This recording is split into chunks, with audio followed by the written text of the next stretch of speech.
વડોદરામાં જનભાગીદારી અભિયાન હેઠળ 1794મી વધુ આદિજાતિ નાગરિકોને ઘરઆંગણે સરકારી સેવાઓ વડોદરા જિલ્લામાં ભારત સરકારના આદિજાતિ બાબતોના મંત્રાલયના માર્ગદર્શન હેઠળ જનભાગીદારી અભિયાન સૌથી દૂર સૌથી પહેલા અંતર્ગત તા 18 મેથી 25 મે 2026 દરમિયાન આદિજાતિ અને અંતરિયાળ વિસ્તારોમાં વિશાળ સેવા સેતુ કાર્યક્રમ યોજાયો હતો।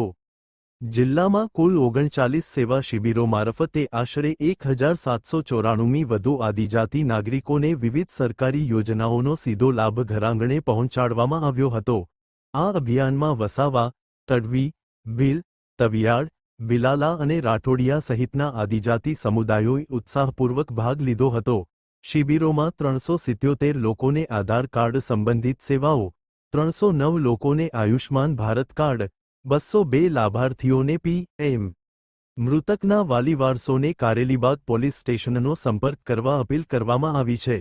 ફતેહગંજ વિસ્તારમાં 19 વર્ષની યુવતી ગુમ જીલ મુકેશભાઈ ગોહેલ નામની 19 વર્ષીય યુવતી તા 18 મે 2026ના રોજ નિઝામપુરા રોડ વિસ્તારમાંથી ગુમ થઈ હોવાનું સામે આવ્યું છે। ફતેહગંજ પોલીસ સ્ટેશનમાં નોંધાયેલી માહિતી અનુસાર યુવતી કોઈને જાણ કર્યા વગર ઘરેથી નીકળી ગઈ હતી। યુવતી અંગે કોઈ માહિતી મળે તો ફતેહગંજ પોલીસ સ્ટેશનનો સંપર્ક કરવા અપીલ કરવામાં આવી છે। કિસાન સન્માન નિધિ યોજના 53 પરિવારોને પ્રધાનમંત્રી ઉજ્જવલા યોજનાનો લાભ તેમજ 150 રેશન કાર્ડ સેવાઓ ઉપલબ્ધ કરાવવામાં આવી હતી। તે ઉપરાંત 160 લોકોના સિકલ સેલ ટેસ્ટ, 16 લોકોનું ટીબી સ્ક્રીનિંગ અને 34 લોકોને જાતિના દાખલા આપવામાં આવ્યા હતા। પેન્શન યોજનાઓ માટે 30 અરજીઓની પ્રક્રિયા પણ પૂર્ણ કરવામાં આવી હતી। કેમ્પ સ્થળે નિઃશુલ્ક તબીબી સહાય અને દવાઓની પણ વ્યવસ્થા કરવામાં આવી હતી। તાલુકાવાર વિગતો મુજબ ડભોઈ તાલુકામાં સૌથી વધુ 19 કેમ્પ યોજાયા હતા, જેમાં 577 લોકોએ ભાગ લીધો હતો। કરજણ અને શિનોર તાલુકામાં 7થી 7 કેમ્પ, વાઘોડિયામાં 2 તેમજ ડેસર, પાદરા, સાવલી અને વડોદરા શહેર ગ્રામ્ય વિસ્તારમાં 1થી 1 કેમ્પનું આયોજન કરવામાં આવ્યું હતું। વહીવટી તંત્ર દ્વારા આઈઈસી પ્રવૃત્તિઓ અંતર્ગત વોલ પેઇન્ટિંગ અને હોર્ડિંગ્સ મારફતે જાગૃતિ અભિયાન પણ ચલાવવામાં આવ્યું હતું। સોશિયલ મીડિયા પ્લેટફોર્મ પર ફોટા અને વિડિયો શેર કરીને વધુ લોકોને માહિતગાર કરવામાં આવ્યા હતા। જિલ્લા કલેક્ટર કચેરી અને આદિજાતિ વિકાસ વિભાગના માર્ગદર્શન હેઠળ આરોગ્ય, મહેસૂલ, પંચાયત અને બેન્કિંગ વિભાગના અધિકારીઓએ સંકલન કરીને અભિયાનને સફળ બનાવ્યું હતું। શિબિરો દરમિયાન જન સુનાવણી કાર્યક્રમો યોજી સ્થળ પર જ દસ્તાવેજી અને પેન્શન સંબંધિત પ્રશ્નોનું નિરાકરણ લાવવામાં આવ્યું હતું। સરકારી આઈટીઆઈ ગોત્રીમાં વર્ષ 2026 માટે પ્રવેશ પ્રક્રિયા શરૂ। ગવર્નમેન્ટ આઈટીઆઈ ગોત્રી ખાતે શૈક્ષણિક વર્ષ 2026 માટે વિવિધ ટેકનિકલ ટ્રેડમાં પ્રવેશ પ્રક્રિયા શરૂ કરવામાં આવી છે। ફિટર, કોપા, વેલ્ડર, વાયરમેન અને ઇલેક્ટ્રિશિયન જેવા ટ્રેડ માટે ઓનલાઈન અરજી પ્રક્રિયા હાલ કાર્યરત છે। સંસ્થાએ વિદ્યાર્થીઓને તા 23 જૂન 2026 પહેલા ઓનલાઈન અરજી કરવા અનુરોધ કર્યો છે।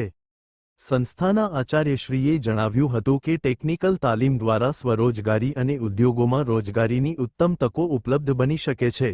સોયાબીન અને દિવેલાના પ્રમાણિત બિયારણ માટે આઈ ખેડૂત પોર્ટલ ખુલ્લું। આઈ ખેડૂત પોર્ટલ પર વર્ષ 2026થી 27 માટે એનએમઈઓ ઓઇલસીડ યોજના હેઠળ સોયાબીન અને દિવેલા પાકના પ્રમાણિત બિયારણ માટે ઓનલાઈન અરજી પ્રક્રિયા શરૂ કરવામાં આવી છે। તા 22 મેથી 28 મે 2026 સુધી ખેડૂતો અરજી કરી શકશે।